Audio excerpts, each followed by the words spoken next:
അപ്പൊ നമുക്ക് നേരെ ഡെസ്കിലേക്ക് ഒന്ന് പോകാം. തീർച്ചയായിട്ടും നമുക്ക് ഡെസ്കിലേക്ക് ഒന്ന് പോവാം. അവിടെ നമ്മുടെ കൂട്ടുകാർ, നമ്മുടെ എസ് വിജയകുമാറും രഞ്ജുവും ഒക്കെ അടങ്ങുന്ന ഒരു വലിയ ടീമുണ്ട് അവിടെ. വിജയകുമാർ, അപ്പോ എല്ലാം സെറ്റ് അല്ലേ? കമോൺ ഇന്ത്യ ദിഖാദോ എന്ന് പറഞ്ഞ് നമ്മളിനി മണിക്കൂറുകൾ എണ്ണിക്കൊണ്ടിരിക്കുകയാണ്.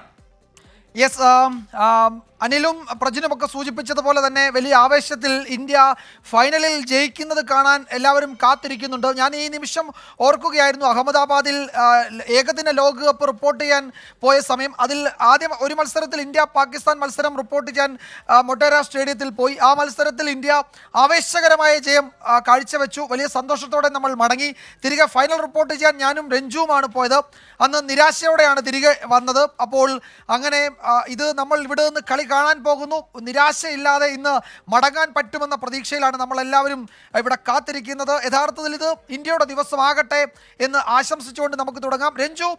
രഞ്ജുവിൻ്റെ പ്രതീക്ഷ എന്താണ്? ദക്ഷിണാഫ്രിക്കയെ സംബന്ധിച്ചിപ്പോൾ നമ്മൾ ഒരു ജേർണലിസ്റ്റ് എന്ന നിലയിൽ ചിന്തിക്കുമ്പോൾ പഠിക്കൽ കലമുടയ്ക്കുന്നു എന്ന് നമ്മൾ പറയാറുള്ള ഒരു ടീമാണ് ദക്ഷിണാഫ്രിക്ക. പക്ഷേ ഇത്തവണ അവർ കുറെ കൂടി അഡ്വാൻസ് ചെയ്തു, ഫൈനലിലേക്ക് എത്തിയിട്ടുണ്ട്. സാധാരണ സെമിയിൽ തന്നെ പുറത്തു പോവുക, ഇത് ഗ്രൂപ്പ് ഘട്ടത്തിൽ നന്നായി കളിക്കുന്നു, സെമിയിൽ പുറത്തു പോകുന്നു. പക്ഷേ ഇത്തവണ ഫൈനൽ വരെ എത്തിയിട്ടുണ്ട്.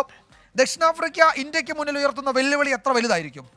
വിജയേട്ടൻ പറഞ്ഞ പോലെ തന്നെ ദക്ഷിണാഫ്രിക്ക അത്ര എക്സ്പീരിയൻസ് ഉള്ള ടീമാണ്. ആ ടീമിൽ ഒരു നല്ല ബാലൻസ് ഉണ്ട്. അവർ വളരെ സ്ട്രോങ് ആണ്. അവർ IPL ഒക്കെ കളിച്ച് ഇന്ത്യൻ പിച്ചുകൾ ഇപ്പോൾ ഇവർക്ക് ഇന്ത്യക്ക് ഏറ്റവും കൂടുതൽ അനുകൂലം എന്ന് പറയുന്നത് വെസ്റ്റ് ഇൻഡീസിലെ ആ പിച്ചുകൾ നമുക്ക് ഏകദേശം നമ്മുടെ ഗ്രൗണ്ടിന് സമാനമായ പിച്ചുകളാണ്. അപ്പോൾ സ്പിന്നിനൊക്കെ തുടങ്ങി. അപ്പോൾ നല്ല ടീമാണ് ദക്ഷിണാഫ്രിക്ക. ഒരു പക്ഷേ അവർ ക്ലിക്കായാൽ അവരുടെ ഒരു ടീമിൻ്റെ സ്വഭാവം എന്ന് പറയുന്നത് തകരുകയാണെങ്കിൽ അവർ സമ്പൂർണ്ണമായി തകരും. അവർ ക്ലിക്കായാൽ ഇന്ത്യക്ക് വലിയ വെല്ലുവിളിയായിരിക്കും. ക്ലാസനും ഡീകോക്കും ഒക്കെ മാർക്കറും ഒക്കെ ബാറ്റിങ്ങിൽ തുടങ്ങിയാൽ ഒരു പക്ഷേ ഇന്ത്യക്ക് വെല്ലുവിളിയാകും. ഒരു ടൈറ്റ് ഫൈനൽ കാണാൻ പറ്റും.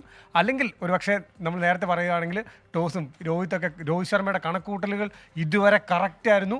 എപ്പം ടോസ് പോയാലും ടോസ് കിട്ടിയാലും ഒക്കെ രോഹിത് ശർമ്മയുടെ പ്ലാനിങ് വളരെ കൃത്യമായിരുന്നു. ആ പ്ലാനിങ് ഇന്നും വർക്കൗട്ട് ആകുമെന്ന് അറിയില്ല. പക്ഷേ ഫൈനലിൻ്റെ എല്ലാ ആവേശമുണ്ട്. സെമി ഫൈനൽ എന്ന വലിയ കടമ്പ അവർ കടന്നിട്ടുണ്ട്. അതുകൊണ്ട് ദക്ഷിണാഫ്രിക്ക നമുക്ക് ഒരിക്കലും കുറച്ച് കാണാൻ കഴിയില്ല. അഹമ്മദാബാദിൽ നമ്മൾ വളരെ സങ്കടത്തോടെയാണ് തിരിച്ചു വന്നത്. പക്ഷേ അന്ന് ടോസ് നിർണായകമായിരുന്നു. അന്ന് കോഹ്ലിയുടെ വിക്കറ്റ് ഒക്കെ വളരെ ക്രൂഷ്യലായിരുന്നു. ഈ കോഹ്ലി ഈ കളി ഇപ്പോൾ രോഹിത് കഴിഞ്ഞ കളിയുടെ അവസാനം പറഞ്ഞത് ഫൈനലിൽ വിരാട് കോഹ്ലിയുടെ കളി കാണാം എന്നാണ്. അങ്ങനെ നമുക്ക് അദ്ദേഹത്തിൻ്റെ ഒരു ഫോം ഔട്ട് സമയമാണെന്ന് തോന്നുന്നു. ഇപ്പോൾ വിരാട് കോഹ്ലി തിരികെ വരുമെന്ന പ്രതീക്ഷ, അത് നമുക്ക് ബാക്കിയെല്ലാം മാറ്റി നിർത്തിയാൽ അതിൻ്റെ സാധ്യത ഉറപ്പായിട്ടും കോഹ്ലി നമുക്ക് എല്ലാ കളിയിലും പ്രതീക്ഷിക്കാൻ പറ്റുന്ന ഒരു താരമാണ്. ഔട്ട് ഓഫ് ഫോം ആണ്, ശരിയാണ്. പക്ഷേ കോഹ്ലിയെ ചിലപ്പം ഇന്നത്തെ മത്സരത്തിലായിരിക്കും കോഹ്ലി കളിക്കുക. അത്രയും ടാലൻ്റ് ഉള്ള, അത്രയും നല്ല മൈൻഡ് സെറ്റ് ഉള്ള ഒരു പ്ലെയറാണ് വിരാട് കോഹ്ലി. അപ്പോൾ വിരാട് കോഹ്ലിയുടെ ഒരു അഗ്രസീവ് സ്റ്റൈല് അത് ഫൈനലിൽ ഇന്ത്യക്ക് എപ്പോഴും ഗുണം ചെയ്യും. നമ്മൾ മുമ്പ് ഏകദിന ലോകകപ്പ് നേടിയപ്പോൾ ഇന്ത്യ ഒരു ശ്രീലങ്കയ്ക്കെതിരെ ക്രൂഷ്യൽ പാർട്ട്ണർഷിപ്പ് വിരാട് കോഹ്ലിയും ഗൗതം ഗംഭീർ തമ്മിലുള്ള പാർട്ട്ണർഷിപ്പായിരുന്നു. അന്ന് ചെറിയ റണ്ണിന് കോഹ്ലി ഔട്ടായി, 22 റണ്ണെങ്കിലും കോഹ്ലി ഔട്ടായി. പക്ഷേ വിരാട് കോഹ്ലി അന്ന് നിർണായക മത്സരം കാഴ്ചവെച്ചു.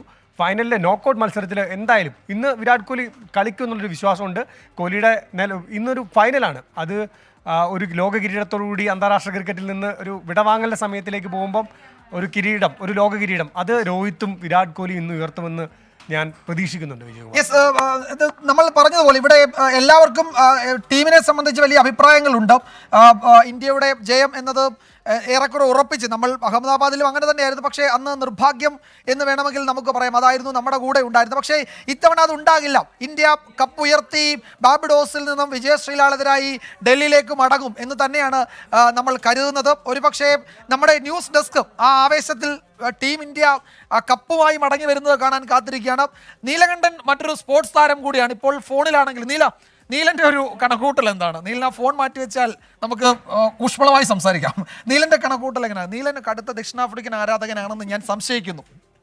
അല്ല, ദക്ഷിണാഫ്രിക്ക ആരാധകനൊന്നുമല്ല. ദക്ഷിണാഫ്രിക്കകൾ കപ്പ് കിട്ടണമെന്ന് ആഗ്രഹമുണ്ട്. അങ്ങനെയുള്ളവരെയാണ് നമ്മൾ ദക്ഷിണാഫ്രിക്കൻ ആരാധകർ എന്ന് പറയുന്നത്. അതെന്താ വെച്ചാൽ പറഞ്ഞോ, അവര് കുറെ കാലഘട്ടമായി ഈ നല്ല ക്രിക്കറ്റ് കളിച്ചതിന് ശേഷം, അതായത് ഈ കാണികളെ ത്രസിപ്പിച്ച് ക്രിക്കറ്റ് കളിച്ചതിന് ശേഷവും ഒരു കപ്പ് പോലും കിട്ടാതെ നിൽക്കുന്ന ഒരു ടീമാണ്. അങ്ങനെ നോക്കിയാൽ ഇന്ത്യ ഇപ്പം ICC ടെസ്റ്റ് ഫൈനലിൽ നമ്മൾ പുറത്തായി. ഏകദിന കപ്പിൽ നമ്മൾ ഫൈനൽ വരെ വന്നു, ഗംഭീരമായി കളിച്ചു, നമ്മൾ പുറത്തായി. ഇപ്പോൾ 2020 നമ്മൾ ഗംഭീരമായി കളിച്ചു. നമ്മളോട് എന്തുകൊണ്ടാണ് ടീം ഇന്ത്യയോട് ആ സഹതാപം തോന്നാത്ത നീലിന്? ഇന്ത്യൻ ടീം എന്ന് പറയുന്നത് ഈ ടൂർണമെന്റിലെന്നല്ല, സമീപ കാലഘട്ടങ്ങളിൽ കണ്ട ടൂർണമെന്റുകളിലൊക്കെ മികച്ച പ്രകടനം പുറത്തെടുത്ത ടീമാണ്. ഇന്ത്യൻ ടീം ഈ കപ്പ് നേടുന്നതിനും അപ്പുറം ഏറ്റവും മികച്ച സംഘം എന്ന നിലയിൽ അടയാളപ്പെടുത്തുന്ന ഒരു സംഘമാണ് ഇന്ത്യൻ ടീം എന്ന് പറയുന്നത്. അത് ഒരു പാർട്ടാണ്. അത് ഇന്ത്യ ജയിക്കണം എന്നുള്ളത് വികാരമാണ്, മറ്റതൊരു ആഗ്രഹമാണ്. ഇത് പണ്ട് സുനിൽ ഗവാസ്കർ ഒരു ഏകദിന ലോകകപ്പിന് തുടങ്ങുന്നതിന് മുമ്പ് മാധ്യമങ്ങളോട് പറഞ്ഞതാണ്, എൻ്റെ മനസ്സ് ടീം ഇന്ത്യക്കൊപ്പവും പക്ഷേ എൻ്റെ ബുദ്ധി ഓസ്ട്രേലിയക്കൊപ്പവുമാണ് എന്ന് പറഞ്ഞതുപോലെയാണ് നീലകണ്ഠൻ പറയുന്നത്. ആഗ്രഹം ദക്ഷിണാഫ്രിക്ക ജയിക്കണമെന്നാണ്, പക്ഷേ ഇന്ത്യ ജയിക്കും എന്നും പ്രതീക്ഷിക്കുകയും ചെയ്യുന്നു അല്ലേ? ജയിക്കും എന്നുള്ളത് ഏകദേശം ഉറപ്പാണ്. കാരണം അതായത് ഇന്ത്യ വളരെ ശക്തമായ ഒരു സംഘമാണ്. ദക്ഷിണാഫ്രിക്ക ഫോമിലായി കഴിഞ്ഞാലും ഇന്ത്യ ഒറ്റയാൾ പ്രകടനങ്ങൾ കൊണ്ട് ഈ ടൂർണമെൻറ്റുകളിൽ ഉടനീളം മികച്ച പ്രകടനം നടത്തിയതാണ്. ഇപ്പോൾ രോഹിത് ശർമ്മയുടെ ഫോം ഇപ്പോൾ 36 റൺസിൻ്റെ മാത്രം കുറവാണ്. ഏറ്റവും കൂടുതൽ റൺ നേടുന്നതിൽ 36 റൺസിന് മാത്രം കുറവാണ്. ഹർഷദീപ് സിംഗ് 2 വിക്കറ്റിന് മാത്രം പിന്നിലാണ് ഏറ്റവും കൂടുതൽ വിക്കറ്റ്. അതിനോടൊപ്പം തന്നെ ജസ്പ്രീത് ബുംറ എന്ന് പറയുന്ന ഇന്നത്തെ ഒരു പ്രത്യേകത അതുകൂടി നമുക്ക് വേണമെങ്കിൽ ഇന്ന് 35-40 കിലോമീറ്റർ വേഗത്തിൽ കാറ്റടിക്കുന്ന ഒരു പിച്ചാണ് ബാർബഡോസിലെ. ആ പിച്ചിൽ ഫാസ്റ്റ് ബോളേഴ്സിന് ഉറപ്പായും വലിയ പ്രതീക്ഷയുണ്ടല്ലോ. മാത്രമല്ല ഫാസ്റ്റ് ബോളേഴ്സിന് മാത്രമല്ല, ജസ്പ്രീത് ബുംറയുടെ സ്വിംഗ് എങ്ങനെ അവർ നേരിടും എന്നുള്ളത് വളരെ നിർണായകമാണ്.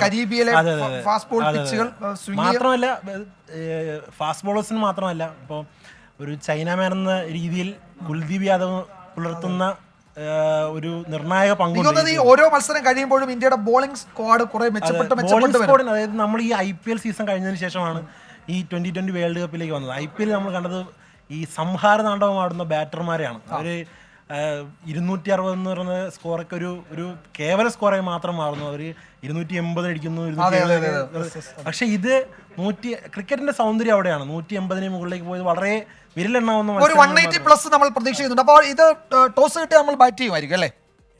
കരുതുന്നത് അതാണ്.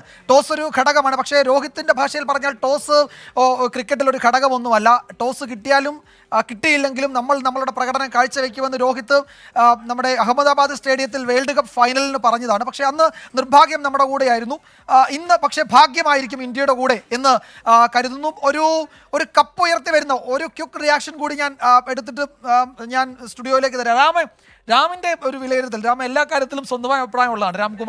രാംകുമാറിന് എന്താണ് രാംകുമാർ ഇപ്പം ഈ ടീമിൻ്റെ പെർഫോമൻസ് നോക്കുമ്പോൾ നമ്മൾ എന്താണ് ഈ 2020 നമ്മൾ ഇതുവരെ കണ്ട കളികളൊക്കെ നോക്കുമ്പോൾ ഇന്ത്യയുടെ സാധ്യത എവിടെയാണ്?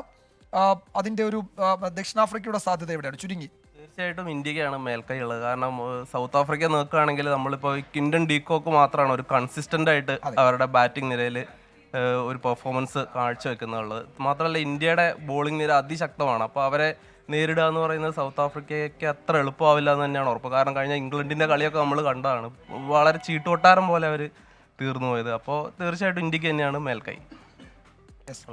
ഞാൻ വ്യക്തിപരമായി പറയുകയാണെങ്കിൽ റാമെ, തുടക്കത്തിൽ ഇന്ത്യയുടെ ഓപ്പണിങ്ങിലും രോഹിത്തും കോഹ്ലിയും കൂടെ തീർക്കുന്ന ഒരു അടിത്തറ, അതാണ് ഞാൻ എൻ്റെ മനസ്സിൽ കാണുന്നതും. കോഹ്ലി തിരികെ വരും, ഗംഭീരമായി തിരികെ വരും.